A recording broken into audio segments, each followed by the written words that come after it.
We're here to cut through the noise on complex topics and give you the real story fast. Hmm. Today, we're getting into the, let's say, very confusing world of skincare ingredients. You know, the whole natural versus active debate. Right. Our mission today is pretty simple.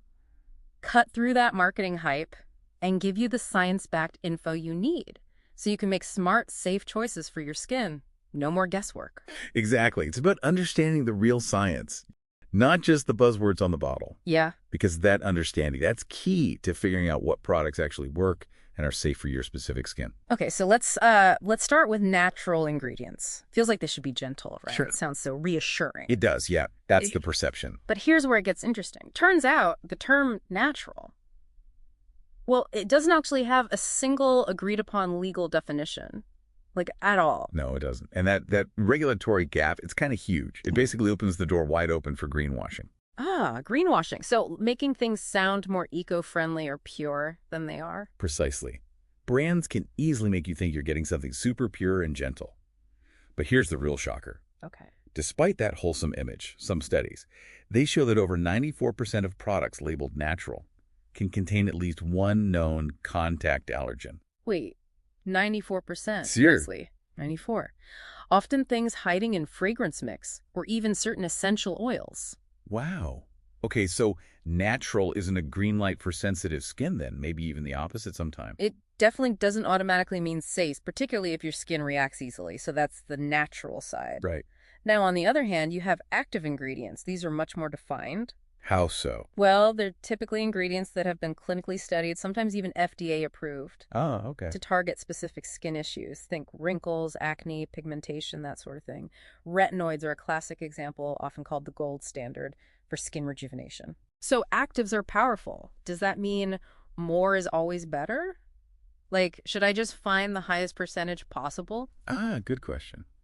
But no, not necessarily. It's really about the optimal concentration. The sweet spot. Exactly. Too little might not work, but too much, that can actually cause problems. Irritation, dryness, even damaging your skin's natural barrier. Okay, so it's about balance, not just brute force. Precisely. Finding what works for your skin without overdoing it. So bringing this all together for, your daily routine, it sounds like it's not really in either situation, natural or active. Not usually, no. The most effective routines often use ingredient synergy, combining things smartly. Like what? Give me an example. Okay, so maybe using retinol, which can be drying, alongside hyaluronic acid to boost hydration, or pairing vitamin C and vitamin E together, they actually enhance each other's antioxidant power. Oh, interesting. And I heard something recently about vitamin C and retinol. Like, we used to think you couldn't use them together. Right. Old advice said keep them separate. But newer research actually shows they can often be combined effectively in a routine, depending on the formulation, which is great news. That is a game changer. But you mentioned formulation. It's not just what the ingredient is. Absolutely not. It's also about how it gets delivered into your skin. You can have the best active ingredient in the world, but if it just sits on the surface or degrades instantly, It's useless. pretty much. That's where advanced delivery systems come in. Things like liposomes or nanocarriers. Like tiny little delivery trucks for the ingredients. Kind of, yeah. They protect the sensitive ingredients and help them penetrate deeper to where they can actually work. That boosts their real-world effectiveness. Makes sense. And finally, we as consumers, we're getting smarter, right? We want proof. Definitely. There's a growing demand for transparency and real science, So understanding the difference between, say, proper clinical testing which gives you objective, measurable results. versus those consumer perception studies. Right, which just tell you how a group of people felt about a product.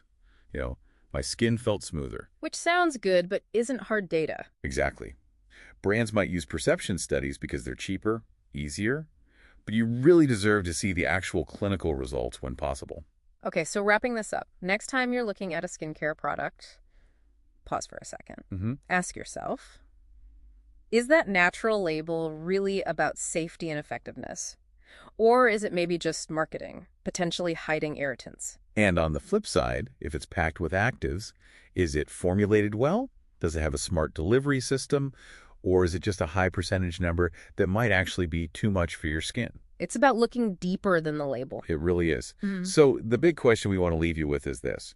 How will understanding this science, the nuances between natural and active, actually empower you? Yeah, how will it help you build a routine that's smarter, safer, and genuinely more effective for your unique skin? Something to think about.